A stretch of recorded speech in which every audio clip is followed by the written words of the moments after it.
If you're listening on the podcast, be sure to jump back to the previous episode to listen to the first half of this conversation. Come back here for part 2.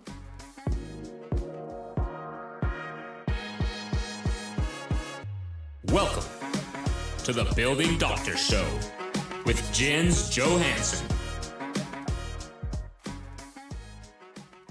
Can we roll builder's risk coverage into the construction contract, or should the HOA hold the policy directly? So we hit on that. It's kind of a common question, and maybe your question kind of drove some of this. So thanks for the question.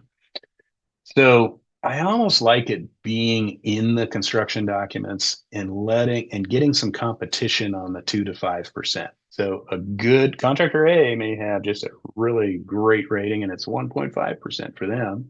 And contractor B may have some bad claim experience, maybe new, maybe whatever, or just not have the financials to qualify for it. And so they might be 6%. And that'll set, having somebody 5% difference in a competitive bid, apples to apples comparison, it's interesting to see. The other way to do it is kind of, I'm down to choosing between two of you. Maybe I'll keep talking to you about it, but you don't want to be down to choosing one and say, okay, give me the additional premium, 10%. And it's like, darn it, I wish I had some negotiating power between these two, because remember, we also talked about you can negotiate some of that. Sometimes it depends on contractor schedule and how eager they are for this job. So, but you definitely want to be able to either be additionally insured on that or have your name on it somehow so you can speak as an insured, whether the contractor bought it or you bought it. But you can say, hey, I'm on that policy and I want this covered. And that helps you with claims management. Okay, next question. Will our existing insurance deny a claim if they find out construction was happening without builder's risk? Yeah, that's a good one. So no, your insurance policy is a contract that covers certain things under that policy. And builder's risk insurance coverage is broader and typically pays first. But your existing policy, will deny things that are excluded under that policy. They won't deny based on you should have had another policy, or you should have done it this way, or you could have done it that way. That's not a deniable defense. Their policy says what's included, what's not included. And so they can't deny you, or potentially you should have, could have, would have done something differently. So I'd say that's a fair answer. Not an insurance answer, but anyway, I've never seen them do something like that. So, okay, so then let's see if we got, okay, now we're over to some more questions here. I got 4 of them. Okay, first question, how important is it for an HOA to have a risk management plan? Is this a state-by-state requirement or best practice? Yeah, good question. Risk management plan would include emergencies, emergency planning. So here's the fire escape routes. Here's where the fire extinguisher is. But risk management can get into this insurance stuff we're talking about. And so, yeah, this isn't a requirement to have this understanding and discussion between insurance policies. I wish it was. I'm not sure about state-by-state requirements. That may be a question for your manager. But again, the content we're putting out here is we're seeing holes in the understanding. And so let's put some content out to kind of help people understand that hole. How important it is to have a risk management? I think planning for risk is important. And I think that should be part of board's responsibility. And even if it's just, version 1 is better than version none. So even if it's just a very basic, are we posting 911 numbers? Are we posting emergency contact? Or do we have things posted for the nearest hospital or, medical doc in a box that can service immediate, somebody breaks their leg or something? Is that posted? Are the exits lit? Or do we have snow shovels and ice scraping and things like that? Ice melt. What to do in case of a fire, So risk management with these insurance specific, with this builder's risk policy, I would definitely, you're embarking on a 7-figure construction project. Let's spend an hour with a broker. Let's spend an hour with your HOA attorney. And let's kind of look at these little gaps here. So I'm not sure on the state by state, but yeah, good question. Emergency preparedness is key. Second question, We had a contractor's dumpster roll into an owner's car. Would this have been something that should have fallen under that or the contractor themselves? So if it's a contractor's dumpster that hit your car, it would be under their CGL policy. So it would be just like any of their, pieces of equipment. The brakes failed on their truck and it crashed into something. And lots. So it's not just dumpster; it's guy pushing dumpster and accidentally hits the car because he took the corner too tight, or too big of a load and they had to drop it and it broke everything. I mean, this stuff happens all the time. So but where it starts impacting the resident's vehicle or the owner's car, now I have two insurance companies in play. Now you can see nobody's going to pay first. It's going to be this standoff and pointing fingers and who was negligent and things like that. Contractor's policy would pay for that. Now, was it a rental dumpster? So the contractor was pushing the rental dumpster. So does the contractor have insurance for rental equipment? You should. Or the rental equipment also has. And so anyway, you can see where we start getting gray real fast. But here's a problem with, one contractor on site running the contractors, and they're responsible for that. Here's a problem with two contractors on site, or the general contractor on site, and the residents are doing some resident remodel. And I came out to a dent in my car, and both of these guys are pushing dumpsters by it. Which one? Now I've got to go back to the security camera videos. Now I got, so anyway, having two contractors on site gets sticky real fast because one contractor is responsible for all the employees. And so this is something you kind of build into your sequencing too. We want to do all these projects this summer. Okay, well, let's do this one and end it. Do this one and end it. Do this one and end it. Let's not do them all at once. Cooks in the kitchen, right? So, but yeah, contractor stuff, damaging cars happen all the time. Okay, next one. I have had many contractors drop out of the bid after I send their bid to our attorney review. Yeah, 100%. This happens all the time. And so why contractors drop out? Number one question, oh, you want me to sign a contract? No, you just signed my proposal. See where it says client's initials on the bottom of my proposal? The proposal doesn't cover anything about insurance, payment program, or timing of payments, liability, additional insured or indemnification. Oh, you want me to actually read a 20-page contract, and oh, you're too sticky.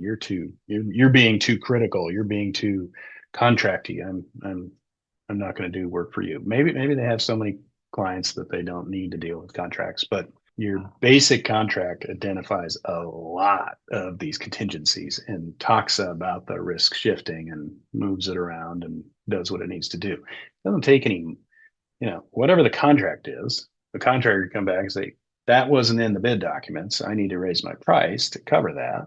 And so that's where bid documents roll into the contract, roll into the, project. So contractors leaving. Yep. Lots of times. Now, when you go back and another way to vet contractors. Hey, I want a builder's risk policy on this job. I want this job to be bonded. We'll probably do another one about bonding, performance bond or payment bond. That's a whole nother insurance vehicle that you can use to get your projects done. But why my guys know they can't get builder's risk because they suck. And so they just, okay, give up on this one, go on to the next one. Just because they disappear doesn't mean they're bad. It just means they maybe don't want to do the paperwork, or maybe they know they can't get it done. And so kind of separating the newbies or the rookies from the experienced, these are the contractors you want to work with. Are they a little bit more? Maybe, but it goes smoothly. Next question. What covers the contractor substituting an inferior product without asking permission? Interesting. So this is scope of work. So a lot of people say plans. What is a scope of work? Scope of work, think of a recipe. So the recipe will say Gold Bond flour, 2 cups of Gold Bond flour, not 2 cups of, pick your flour. What's the flours that don't gluten free? Gluten-free, it just, the bread will be different. We want you to use this kind of flour. We want you to use this particular product. And this particular product gets along with this particular product. And so if you use this one, but use the wrong one over here, they'll argue and fight and melt and cause a problem. And so that's why a scope of work is very important. Of you can't use galvanized nails in this condition, and you can't use pressure treated wood in this condition. So for this, I want pressure treated wood, I want cedar, I want stainless steel, I want galvanized, and so this is where that recipe or that scope of work is really important. And so substitutions still happen after the contractor says, I'm reading the recipe. I see what you're trying to do here. Because I'm so special, I can get a better price on this brand than that brand. Would you be interested in a substitution request? The substitution request comes back to the architect or consultant. They say, yeah, okay, red versus blue, that's fine. They both do the same thing. Yes, you can use that. Now we have an approved substitution request process. And people have looked at it from several different angles and they've said, yep, that works. And so what covers the contractor for substituting an inferior product without asking permission? Nothing. That's work product. That is, the insurance company would look at that and say, what do you want coverage for? The recipe said use this, and you went off and did whatever you wanted. Now, we then take the liability of proving the substitution. So if again, there's a failure, contractor's insurance said you did what? Well, J2 said we could. Now the insurance company's looking at J2. So it's like, okay, all right, we got to look at that and make sure those things work. So that risk is shifting, right? So that, I think, covers your questions there. And we're down to the last one. So if you got any more, get them in there. So last one, should we have at least 3 bids for any project that we are asking for any work needing to be done to meet the reserve study request? There's several different ways I can answer this question. So the first one is a competitive bid process is best practice. So I'm getting 2 or 3 bids, not 15. I'm wasting everybody's time, including myself. So 3 bids, and I'm seeing what the market is doing out there, and I'm seeing, and then I start asking why. I'm not just looking at the low bid. Now I'm going in to look at their scopes, look at their exclusions, look at their little conditions and what they're providing. I may even call them back and say, you're really low. What's going on? Did you catch all of it? Did you see pages 10 through 15? Did you see addendums 2 through 4? Oh, I didn't see that. It was like, okay. So you're not looking at a complete picture. So you're done. But there's ways to do that. Now, read your governing documents, because this is another piece. 99% of your bylaws, governing documents, rules that you have to follow as a board say any costs over $5,000, $2,000, whatever your limit is, know it. Any costs over $5,000 require competing bids. And so, well, we'll see. It's like, did you get competitive bids? Because you're required to do so. If you don't do that, now the people paying the assessment come back and say, time out, I'm not paying this assessment. It was illegally done. Big mess. So meeting the reserve study request. Your reserve study is a timer. It's a budget. It's a best practice. It's an idea saying, hey, we think your roof's going to last 3 more years. But now the clicker is up or the timer is up. So do you still have life left in your roof? And, I've talked about that before.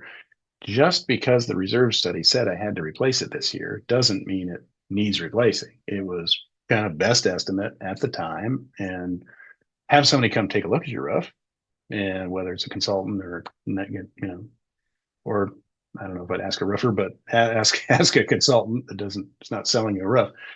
And you say, yeah, are you leaking? No, still looks fine, still done okay. You probably got 5 more years left.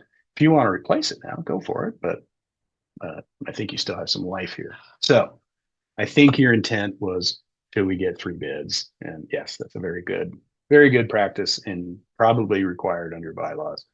And go from there. And then that little last negotiating bit that I talked about, some guys or some competitors may split those costs with the builder's risk policy. Others may have a better premium ratio, so their policy is less. doing it all inclusive, meaning put it into that scope and requirement. And now I'm really looking at it and saying, this includes the insurance policy, right? Okay, great. We're good to go. So that is answering those questions. Okay. Then we get into the giveaways. Look at that. We've got all sorts of things there. Let's see. Today's giveaway. I was aiming in the middle of the pack. I am gonna aim for number 12. So how this works: when you sign in, you get clicked up on the queue, and Carolyn will reach out to you and say, "Hey, here's your package. Give me your address. We'll send it to you," and we go from there. So number 12 is the lucky winner. And then we're coming out with more and more of these trainings. So if you haven't signed up for our 1 minute building insights in under a minute, this is trying to do it weekly, but at least 3 times a month.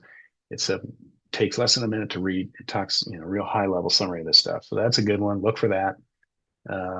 You can also go to this page, learn.consultants or learn.j2consultants.com/resources, or just take a picture of the QR code. Really good for new board members getting up to speed. Welcome to the board. You got to learn how to be a board member. Go to this website, watch some of these videos, come back and get up to speed. Maybe you're a new manager. We are offering certified clock hour courses now for managers. So dig around on our site. The link may be in the chat. We're doing some live events. We have some live training in Utah in a couple of days. I think it's Thursday. The next Washington one will be on July 30th. The next Oregon one will be September 23rd. So be on the lookout for the emails on those. Come on out. Love to see you and learn about whatever we're talking about. Here's another scanny thing. This is a 1-page thing. Just has very quick links to be able to find us. So you can go here once. You can find our YouTube channel. You can find the Building Doctor Show. All these things. So use your QR snapper or go to Learn More. And stream this wherever you go. You can find it on Spotify and Audible and Apple and whatever. So thanks for tuning in. See you next month, and use this QR code or link if you have any more questions, let me know. But thanks for attending today, and have a great rest of the month.